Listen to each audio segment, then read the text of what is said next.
In this week's episode, TPS principals bring us important information about attendance.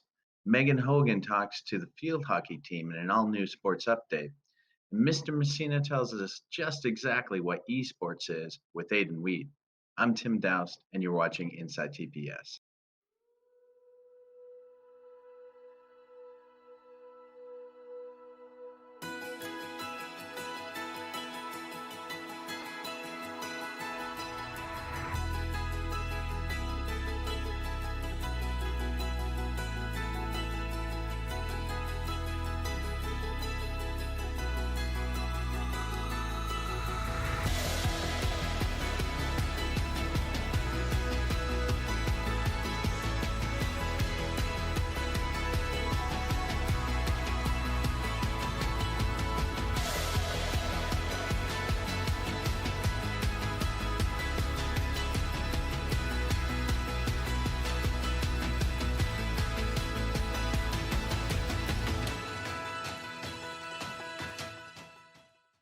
Welcome to Inside TPS. I'm Tim Daoust. As we've seen a slight increase in hybrid student absences, I went to each of the principals to see what kind of information they could share with us on this subject in a new segment called Principals Post.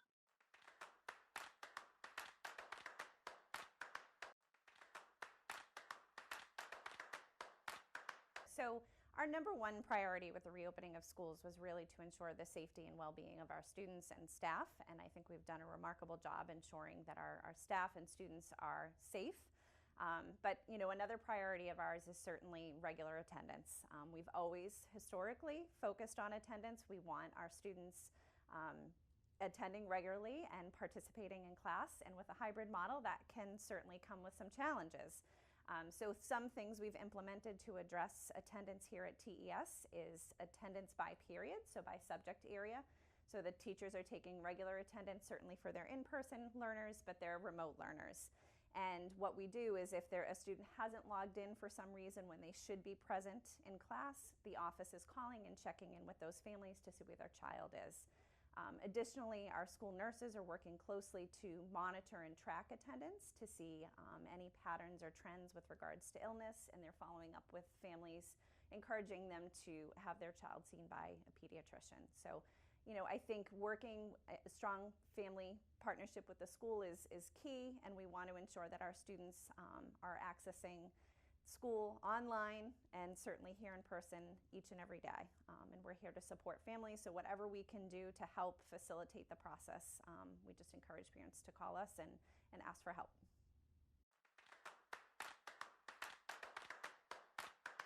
I guess first I'd like to say that we're really excited to be working in this current model. The model is different than what you see in other places, and it really has been the best model we could come up with that would approximate a regular classroom. Having students in 2 days a week and remote 3 days a week has given teachers an opportunity to really connect with kids in different ways and create activities that work in both models. So our teachers are looking at their classrooms as groups of 20 or 25 rather than group of 10 or whatever is in the classroom. So we're really excited about being able to do the concurrent model. It's brought a little challenge with attendance for us. We've had some issues where students just felt like doing a remote day as opposed to coming into school, and we really don't promote that. We want them to be here if they're supposed to be here, because teachers try to tailor the education to the number of kids that are here, and they have plans for individual students that they work with when they're in school or they're out of school. If kids are sick, we really want them to stay home. We encourage parents, just like in a regular model, to be connecting with us and letting us know that their child's going to be home that day, so we don't mark them absent. If they're feeling up to it, they can log in remotely. But if they just don't feel like coming to school, we really need to have them in school. And we're going to follow up with parents on those cases. Overall, our model is set up for that in and out opportunity for kids. And so any chance we can to have them here, we really, really want to. We just, we appreciate the support that our parents have given, some suggestions that they've given we've actually put into practice. Our kids are remarkable. They're starting to talk finally. It was very quiet here, and Wednesdays aren't a lot of fun from my perspective because I don't get to see the interaction with kids, but they're doing a remarkable job, and I'm just so glad that we have everybody as much as we do. So at the high school, attendance has been a slight issue with students attending remotely when they're supposed to be in person. In order to address that, we are encouraging students to attend on the days they are supposed to attend. If they don't attend on that day, they will be marked absent with an unexcused absence. Obviously, we do encourage students to remain out of school if they don't feel well, but the important thing is when they're supposed to be here that they are. One of the things here is having students in the building brings an energy and excitement that can't be replicated. When they're here, it just feels different, and it makes Tyngsboro High School is what it is, and I'm grateful for that. So as we continue to push through the year, our hope is to get them back full time. Hello, welcome to Sports Update. I'm co-captain Meghan Hogan, and I'm joined here by our center mid Natalia and my co-captains Molly Lanier, Kaylee Beck, and Mia Hannes.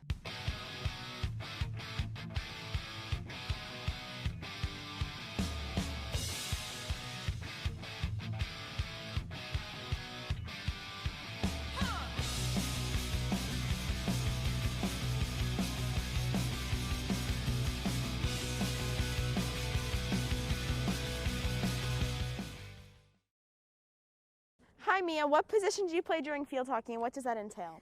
I'm a left midfield, so I have to get the ball from the defense to the offense as efficiently as possible. And since I'm on the left side of the field, it's a little hard to go on your strong side, but I find it easier because I'm good at reversing it. Hi Kaylee, what position do you play and how do you inspire your teammates? I play defense, and I think I inspire my teammates by just being really positive and hyping everyone up before the game. Hi Molly, what position do you play and do you have any rituals before the game? I also heard that you maybe changed positions this year, so maybe can you talk about that? Hi Megan, I now play defense. I play right back. Last year I played right midfield, but this year we're on the defense side.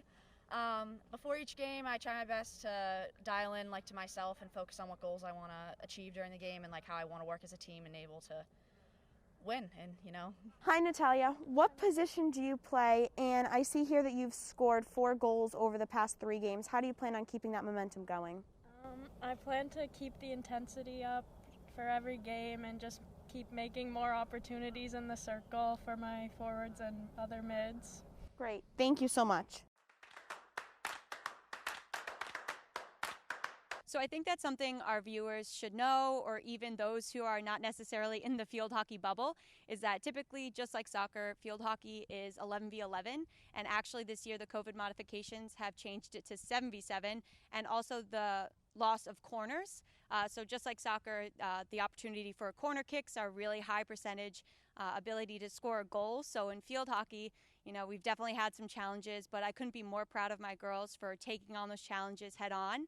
I've been telling the girls to have more mental energy than the other team, so although the 7v7 rule change means that there's now 6 field players and a goalkeeper, that as long as they go out there with more mental energy and simply focus on the game plan, then the fatigue can set in, but as long as they follow that mental energy, then they should be all set.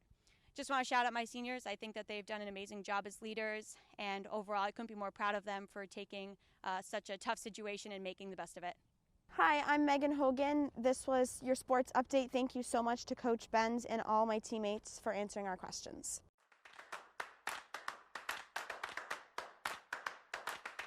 Hi, I'm Mr. Messina. Welcome to Tech Update. I'm Aiden Weed. We're here today to talk to you about the eSports program. I'm the head coach, and Aiden is one of our players. Aiden, what can you tell us about eSports? Esports is a competitive gaming way where we can play against other people and other teams from different schools, and we play different games like Fortnite, Rocket League, League of Legends, and all just different games. So you're playing Fortnite and Rocket League. Have you been practicing with teammates? Yeah, every once in a while, like once a week or so, we practice together. We play for a couple hours or so, and we practice to get better and learn how to play as a team. So what is your role? What do you do for esports, Mr. Messina? So I'm the coach, so my job is to keep everything organized. So I'm constantly getting emails from PlayVS. That's the site we use that organizes everything. So I have to manage the teams. If people can't make it, I have to swap out players. I have to email the other coaches to make sure everyone's going to show up.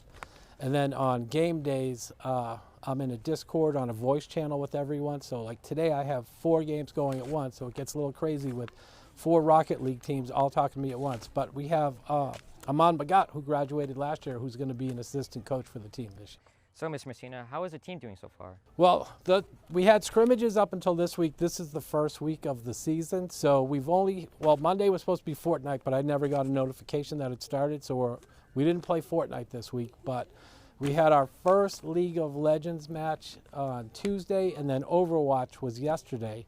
Although some of the people on my team said the other team may have cheated. So I've got to email PlayVS, tell them what happened, and find out, because we lost 2-0, and find out if they cheated, and we'll get a forfeit for it. And then today we have Rocket League, so we have 1 state team playing against Tewksbury, and then our other 3 teams are regional, and they're going to be playing against 3 different high schools in Virginia.